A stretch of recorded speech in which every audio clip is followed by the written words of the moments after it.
typical hot dog, I think really depends on where you're from.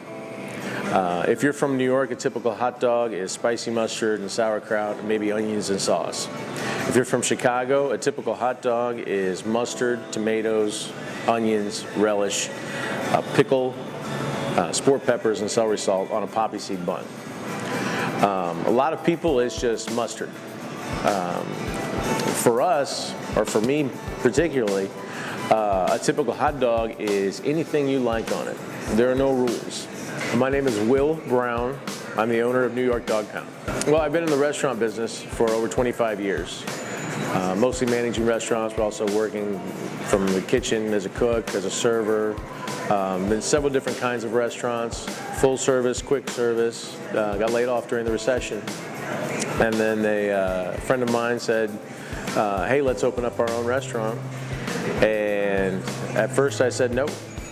Like, I'm not gonna do that. I've got a mortgage, I've got a car payment, I've got $20 in the bank. How am I gonna open up a restaurant?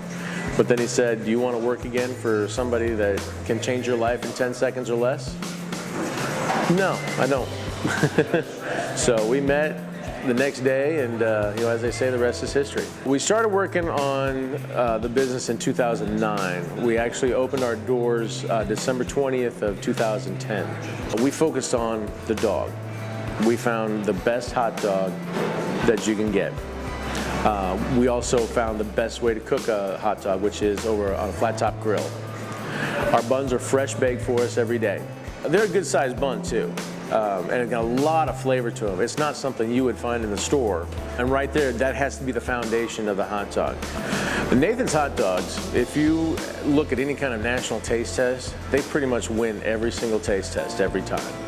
We actually did our own blind taste test. We tried several different brands: Nathan's, Hebrew National, Vienna Beef, Oscar Mayer, a few other off brands. They were all cooked the same way, and we just tried each one blind. And everybody chose Nathan's, hands down. We're not very pretentious. It's a fun place. If you look at our menu, you can tell that we just had fun coming up with the menu. That all the dogs are named after breeds of dogs or names of dogs. In fact, all the dogs are from a city, like a Chicago style or New York style. They're all names of dogs: Spike, Buttercup, Old Blue, Budkiss, Rocky's dog. That's Philly, the Philly style.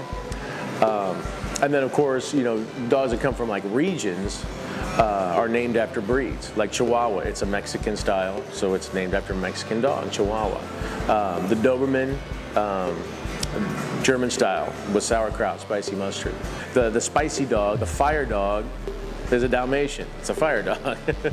So it just obviously we don't take ourselves that seriously. And that's one thing that I think sets us apart too. And very quick. You can come in here. You can get a meal, not only inexpensive. You can get a combo for around $7. But also you can be in and out. Even when we got a line out the door, you can be in and out in 5 minutes. The main challenge I think that we face was financing. A lot of banks were not willing to put up money, especially for a restaurant. 90% of all restaurants fail within the first year. So most banks weren't willing to put up the money. We actually had to raise the money, put it in the bank, and have the bank loan it back to us. My mother was actually the major contributor. She contributed about 2/3 of all the money that we raised. I didn't even have to ask; it was offered. So I was rather surprised about that. Eventually, want to open up a second store, expand, especially quickly. Expand quickly, and also kind of share the wealth. Get other people involved and motivated, and kind of help grow the business. George Bernard Shaw said, "The reasonable man looks at the world around him and says, why? The unreasonable man looks around him and says, why not? Therefore, all progress depends on the unreasonable man." So my advice would be is if you have an idea and you believe in it strongly enough, stick to it. Don't let people say no. Yeah, sure. Thanks so much for not a problem. Thank you very much. talking with us. Oh yeah, absolutely.